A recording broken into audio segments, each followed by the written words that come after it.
மக்களவை போடுறேன். அப்படியா? அடுத்த மாசம் 20ஆம் தேதி வரலும் மட்டும் வச்சிருக்கேன். அதுக்கப்புறம் நான் ரிக்கவண்டிக்கு போயிடுவேன். போயிட்டு நான் என்ன மயிர் போறேன். அப்படியா? எனக்கு நாடக வைத்த நல்ல முழங்கள் அனைத்து நல்ல முழங்களுக்கும் நமது கலைக்குழுவின் சார்பாக வணக்கம்.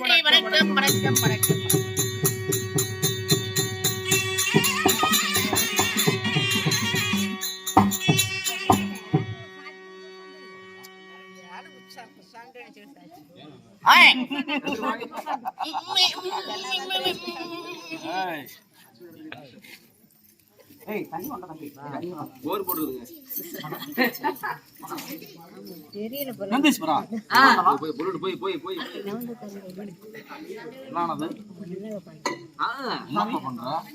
என்ன பண்ற? நம்முடைய கைலங்கிரி இந்த இடத்துல எல்லாம் நற்மலர்கள் எல்லாம் சோர்ந்து கிடக்கிறது. தொண்டனுக்கும் உண்ட கலப்பு இருக்குமாப்பா. அதாவது சோறு தின்னுட்டு அவங்க நடக்குறாங்க. ஆமாங்க, எல்லாம் தொட்டு கண்டல தின்னு போட்டுருக்காங்க. அப்படி நம்ம அதிகார பூசி நடத்தக்கூடிய நாடகத்தின் பெயர் என்ன? காளியம்மன் பிறப்பை. இன்னைக்கு என்ன நடக்கும்? ஐயா என்ன நடக்கும்? அவங்க அப்படி சொல்லிட்டியா? வேற பேரு? இந்த நாடகத்திற்கு 3 தலைப்பு. காளியம்மன் பிறப்பு ஒரு பக்கம், இன்னும் 2 தலைப்பு. பத்தினி பண்டகாசுரன் வதை. கங்கை பெரியவளா சக்தி பெரியவளா? கங்கை பெரியவளா சக்தி பெரியவளா? காளியம்மன் பிறப்பு. காளியம்மன் பிறப்பு. பண்டகாசுரன் வதை. பண்டகாசுரன் வதை. இந்த நாடகத்தில் என் புகழ் என்ன, நாடு என்ன, நகரம் என்ன, நமக்கு உண்டு என்ன நடக்கும்? உங்களை கொன்றாலும் கொலை கேஸ் நடக்கும். அப்படியா? நான் யார் என்று சொன்ன பிறகு உண்மை பார்த்துக் கொள்கிறேன். ஐயோ சாமி வேண்டாங்கண்ணா, ஒரே பொண்டாட்டிக்கு ஒரே பசங்க. என் நம்பி ஒரே பொண்டாட்டி தான் சாமி.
இல்லை என்னுடைய அக்காவாகப்பட்ட இன்னும் சாந்தி அவர்களும் ராஜா அவர்களும் இன்னும் ஐயா அவர்களும் நமக்காக எல்லிண்டு தலைவருக்கு அவர் சொத்துல இருந்து 50 ரூபாய் மொத்தம் 50 ரூபாய் மக்கள் கொடுத்துருது என்ன மயிருக்கு அவர் எந்த முகமெல்லாம் தங்குமாக இருந்து அவர் ஆண் பருவ ஹஸ்பண்ட் வந்து பெண் பருவ பெற்ற பிறகு மாமன் மச்சனும் கூட்டுக்குறையமா கொண்டு போவாலாமே சிறும் சிறப்பு செல்வாக்கு வாழ வேண்டும் ராமோ ஜெயம்.